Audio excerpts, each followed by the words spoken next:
Ay magandang hapon po. Ah, ay mag-vlog tayo ngayon. Ngayon po ay alas 5:15 at ang ating pag-usapan po ay yung isang general sa pulis na nakatulong sa amin patungkol po sa kaso ni Percy Lapid ay idinawit ni alias Totoy sa usaping Sabongero. Siya po ay si Lieutenant General Jonel Istomo. Anak siya ni General Istomo rin sa EFP na taga Bohol.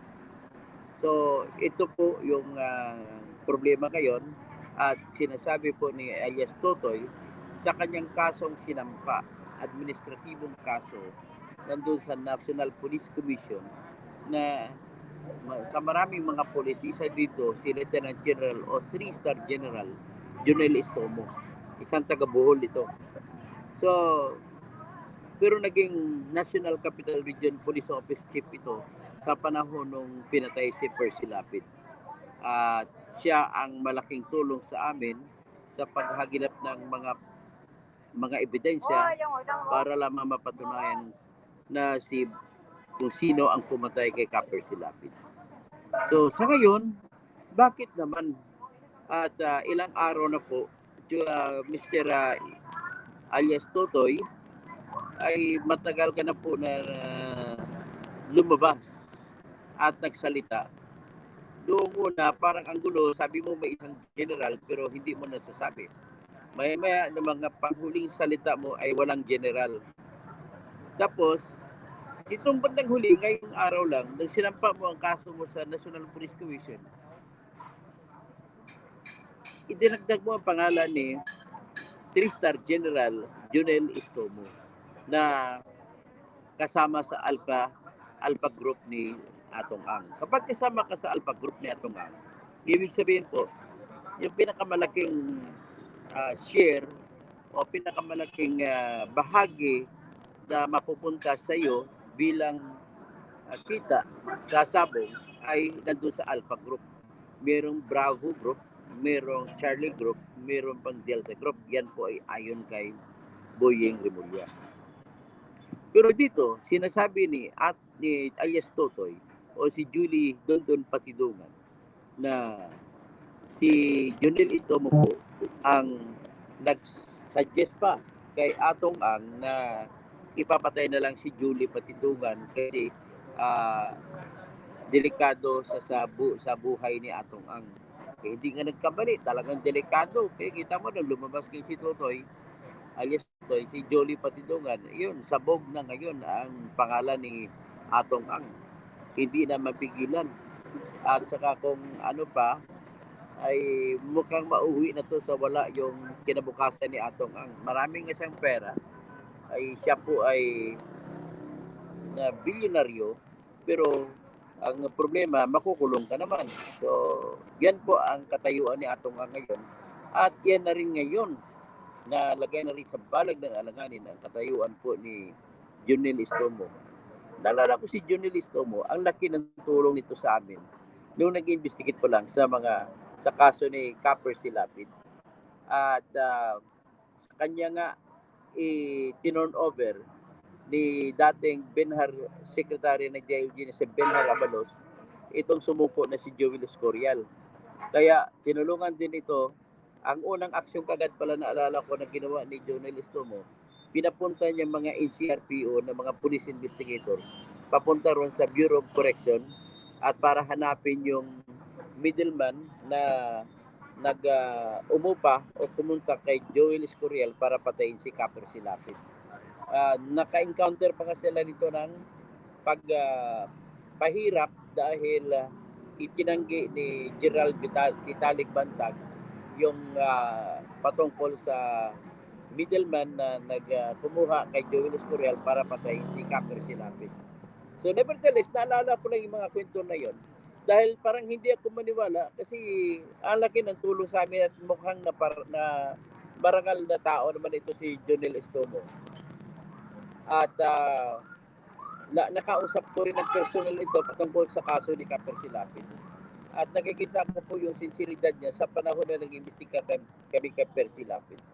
So, nataon yun, ng panahon na yun is that was 2022.